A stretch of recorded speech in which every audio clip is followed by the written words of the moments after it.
Hello viewers, welcome to my channel নিপাস cooking journey থেকে। আসসালামু আলাইকুম সবাইকে। কেমন আছেন আমার বন্ধুরা? তো আজকে আমি সকাল থেকে আমি আমার ব্লগ শুরু করছি। তো সকাল থেকে বাজার থেকে কি আনা হয়েছে এগুলো আপনাদের সাথে শেয়ার করব। তো আপুরা দেখেন, আজ সকাল আমার বাজার দেখাচ্ছি। আমার বাসায় কি আনা হয়েছে দেখেন। তো পেঁপে, বেগুন, কলা, তো কলার মোচা। আজকে আমি কলার মোচা রেসিপিটা তৈরি করব, তো আপনাদের সাথে শেয়ার করব আপুরা।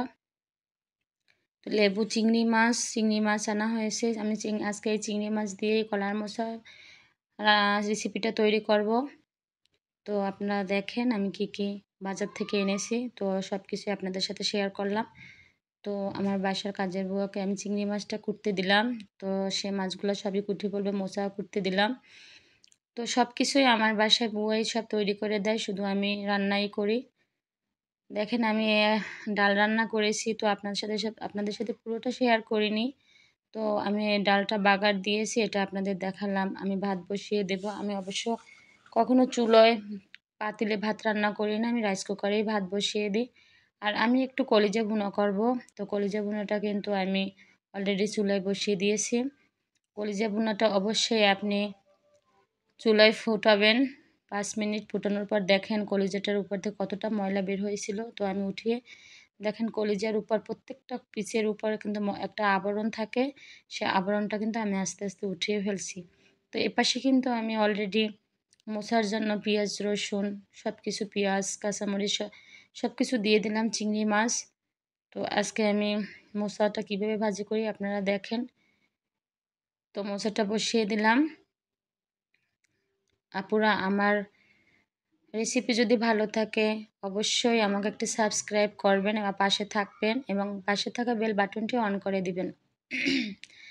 আমার গলাটা বসে গেছে, তো ঠান্ডা লাগছে। তো আপুরা দেখেন আমি মোচাটা দিয়ে দিলাম। মোচাটায় একটুও পানি ব্যবহার করবেন না, আপনি পানি ছাড়াই মোচাটা রান্না করবেন। তো আমি একটু চিনিও দিয়ে দিলাম। চিনির পরিমাণটা আপনার স্বাদ মতো দিয়ে দেবেন, যেহেতু একটু চিনি না দিলে আপনার স্বাদটা বাড়বে না, তো মোচাটার স্বাদ বাড়বে। তো আমি মোচাটার ঢাকনা উঠিয়ে 5 মিনিট পর আবার নাড়াচাড়া করে ঢেকে দিলাম। আজকে আমি রান্না করে পুরো রান্নাটা আপনাদের দেখাবো না, টুকটাক সব রান্নাগুলো মানে অল্প অল্প কিছু দেখাবো। তো আপুরা অবশ্যই আমার পাশে থাকবেন, আমাকে লাইক করবেন আর আমাকে সাবস্ক্রাইব করবেন। তো আমি কলিজাটা বসিয়ে দিলাম। অলরেডি কলিজাটা আমার হয়ে আসছে। কলিজাটা আমি পুরোটা আপনাদের দেখাইনি। আমার আমার কলিজাটা ভুনা আমার ইউটিউব চ্যানেলে আছে, আপনারা পুরোটাই দেওয়া আছে, আপনারা দেখে নেবেন। তো অলরেডি আমি রান্নাটা করতে পারিনি, এর মধ্যে আজকে আমার ছেলের চুল কাটার জন্য লোক আসছিল, চুল কাটছে। তো ছাদে গেছিলাম। তো আমার ছেলের চুল কাটার পর চুল ওরে আমি গোসল করিয়ে আমি বিছানায় বসিয়ে দিয়েছি। এদিকে কিন্তু আমার সব খাবার রেডি হয়ে গেছে, আমি টেবিলে দিয়ে দিয়েছি। তো আপুরা আমি কলার মোচা করেছিলাম আজকে। তারপরে আজকে বাজার গুছাতে অনেক সময় লেগেছিলো, তাই অল্প কিছু রান্না করেছি। তা কলিজা ভুনা, ডাল আর কলার মোচা।